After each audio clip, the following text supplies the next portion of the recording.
Bonjour, dans cette vidéo, je vais vous présenter un article concernant l'impact d'une supplémentation en cétone lors d'une période d'entraînement intense afin de réduire les symptômes du surentraînement.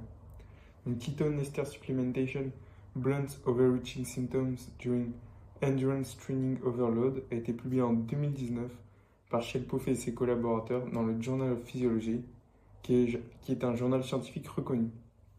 Donc l'utilisation de cétone fait l'objet de débats entre les coureurs cyclistes professionnels, car seulement certaines équipes en utilisent, ce qui pousse donc les coureurs à s'en procurer par eux-mêmes. Le sujet divise avec d'un côté ceux qui en bénéficient et de l'autre ceux qui ne connaissent pas l'impact d'une supplémentation en cétone. Donc ainsi, le but de cette étude, c'est donc de faire connaître les effets d'une supplémentation en cétone et son impact sur le surentraînement. Car finalement, peu de personnes connaissent l'utilité de ce complément à ingérer sous la forme de shot juste après la course par certains coureurs comme ici Remco Evenepoel qui a été champion du monde et récent troisième du Tour de France. Aussi, depuis plusieurs années, beaucoup de recherches sont faites pour améliorer les performances, que ce soit au niveau matériel ou physiologique. Donc, par exemple avec les stages en altitude, l'utilisation de monoxyde de carbone qui est d'ailleurs interdite, et donc l'utilisation de cétone s'inscrit dans cette quête d'optimisation. Donc les sportifs recherchent constamment à améliorer leur performance et à réduire la fatigue pour pouvoir s'entraîner plus. Le plus important, c'est donc de pouvoir fixer des cadres tout en s'assurant que ce complément ne mette pas en danger la santé des sportifs avec d'éventuels effets secondaires. Ainsi, ce genre d'articles permettent d'en apprendre plus sur un complément peu connu de la population. Donc les cétones, corps cétoniques, sont des molécules produites par le foie à partir de graisse et qui peuvent être utilisées comme une source d'énergie alternative. Donc leur production, elle augmente en cas de stress métabolique intense, comme une période de jeûne prolongée ou encore dans le cadre d'un régime cétogène, dans lequel les corps cétoniques vont donc remplacer les glucides comme source d'énergie. Donc les corps cétoniques peuvent donc être produits naturellement, mais ici lors de la supplémentation, il s'agit de cétones exogènes. Donc ils sont ingérés par voie orale et sont donc absorbés plus rapidement par l'organisme et permettent d'atteindre des niveaux de cétone dans le sang plus élevés que ceux atteints uniquement par production naturelle. Donc lors d'un exercice intense, les cétones fournissent à la fois une source d'énergie alternative permettant de préserver le glycogène musculaire, mais elles permettraient aussi de réduire l'inflammation et la fatigue musculaire, permettant ainsi une meilleure récupération. L'objectif de cet article scientifique, c'est donc d'essayer de savoir si une supplémentation en cétone est intéressante pour des cyclistes lors des périodes d'entraînement intense, et ainsi de comprendre comment un apport en cétone exogène pourrait influencer la récupération et la performance pendant des périodes avec des charges d'entraînement élevées. Donc le thème du surentraînement est primordial dans les sports d'endurance, car le principe même de l'entraînement, c'est de créer une charge qui permet une adaptation. Donc créer ainsi une charge suffisamment élevée pour permettre des adaptations physiologiques. Et pour les sports d'endurance, les phases de charge aiguë concernent surtout les périodes de stage d'entraînement ou alors des courses par étapes comme le Tour de France. Lors de ces périodes avec une forte charge d'entraînement, on recherche un stress physiologique élevé, mais qui va devoir être contrebalancé par une bonne récupération pour permettre une bonne adaptation. Donc une mauvaise récupération, elle peut être liée à différents facteurs comme le stress, la fatigue mentale, des maladies ou encore un mauvais sommeil, et elle peut mener à court terme à un entraînement non fonctionnel et à moyen terme à un surentraînement. Donc la prévention de ce dépassement fonctionnel, il est essentiel pour permettre une amélioration des performances. Donc le surentraînement, il n'est pas encore compris dans sa globalité, et donc l'intérêt de cette étude, c'est d'identifier des facteurs qui permettent de prédire le surentraînement. L'hypothèse de recherche formulée dans cette étude est que la supplémentation en cétone, elle pourrait réduire les effets cataboliques liés au surentraînement, et ce de plusieurs manières. Donc en réduisant le stress métabolique, car les cétones, elles pourraient servir de source d'énergie alternative, permettant ainsi de préserver les réserves de glycogène musculaire pendant les entraînements intenses. Aussi en améliorant la récupération, en jouant sur les réponses hormonales liées au stress, comme l'augmentation des niveaux d'adrénaline ou de noradrénaline. Donc la supplémentation, elle pourrait aider les athlètes à récupérer plus rapidement entre les séances d'entraînement et ainsi les enchaîner. Et enfin, en récupérant mieux et en réduisant le stress métabolique, les cétones elles pourraient contribuer à maintenir, voire améliorer les performances sportives.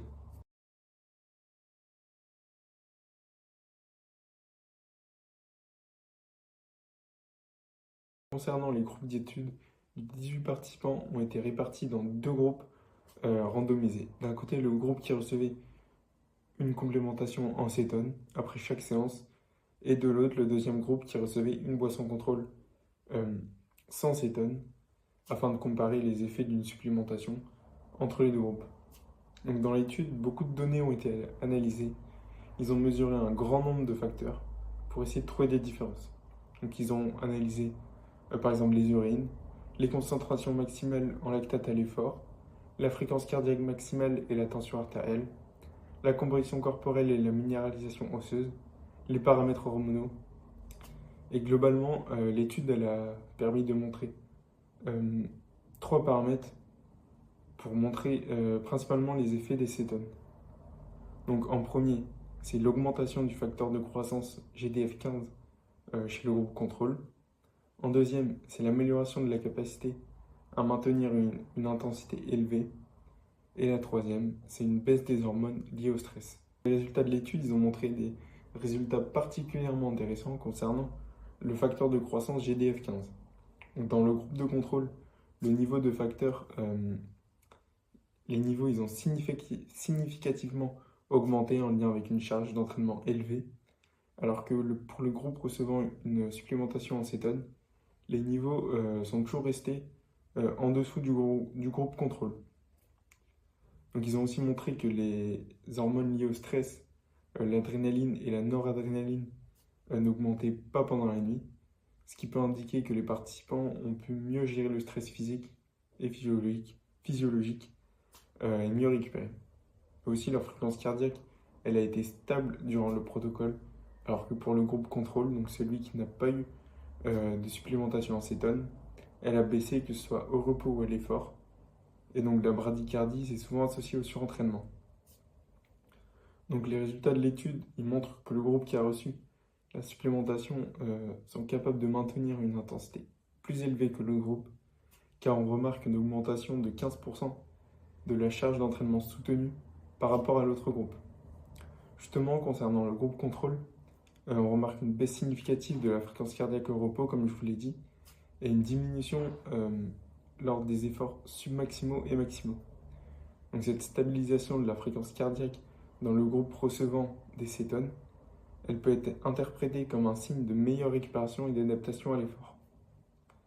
Donc la supplémentation en cétone, ainsi elle pourrait être efficace pour aider les sportifs à prévenir le surentraînement d'après cette étude. Et elle permettrait aux athlètes de maintenir un niveau d'entraînement élevé en réduisant les symptômes de fatigue.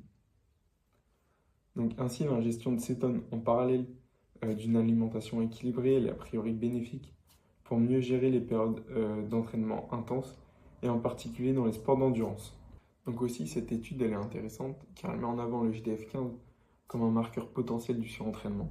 Donc ce marqueur il est augmenté dans le groupe contrôle alors qu'il est resté plus bas dans le groupe recevant une supplémentation en cétone. Et donc il permettrait ainsi d'évaluer l'état de stress et d'adaptation des athlètes. Donc peu d'études se sont intéressées au rapport entre ce marqueur et le surentraînement.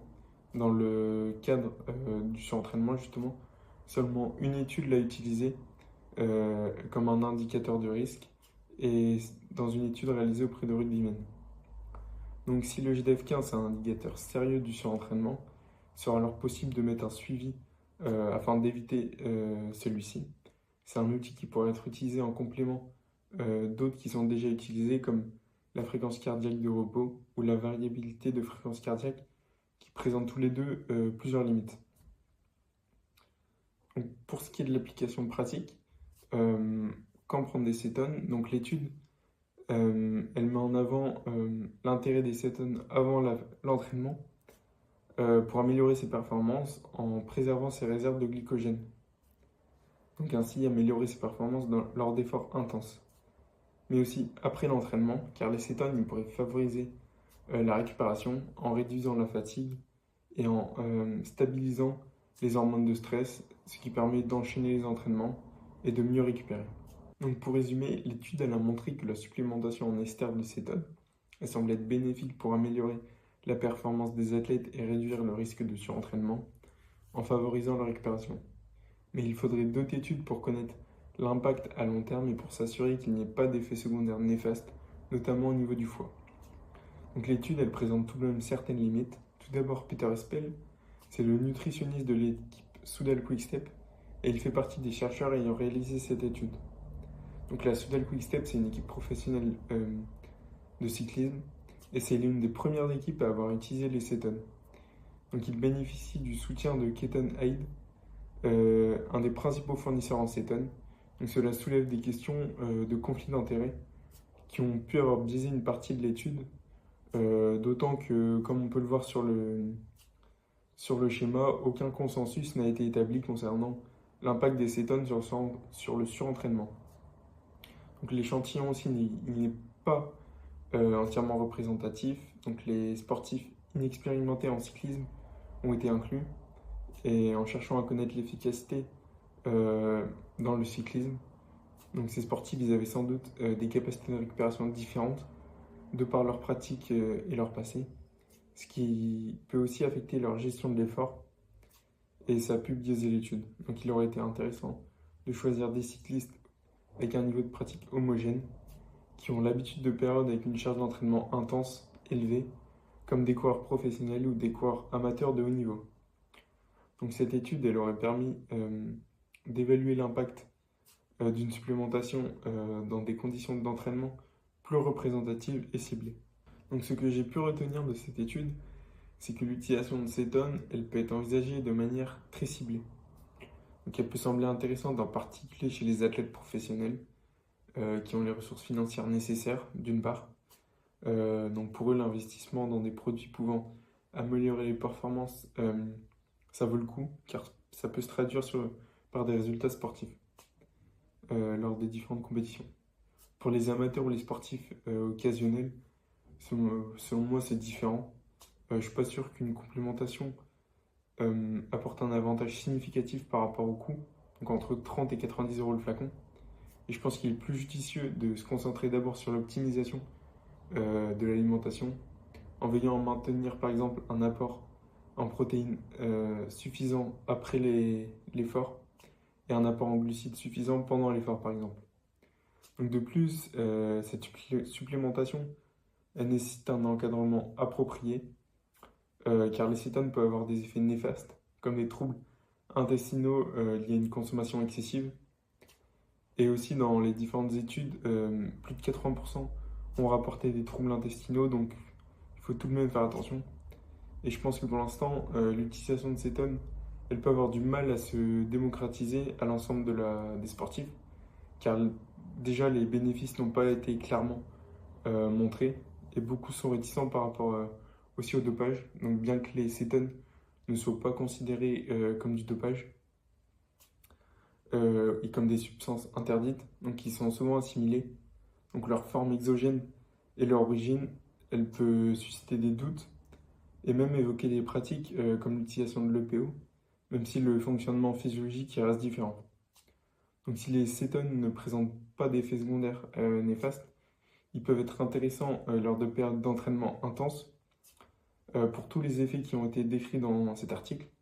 Et pour cela, il faudrait davantage d'études avant d'avoir plus de recul, et d'autant que cette étude, j'ai pu le dire, elle présente tout de même certains biais.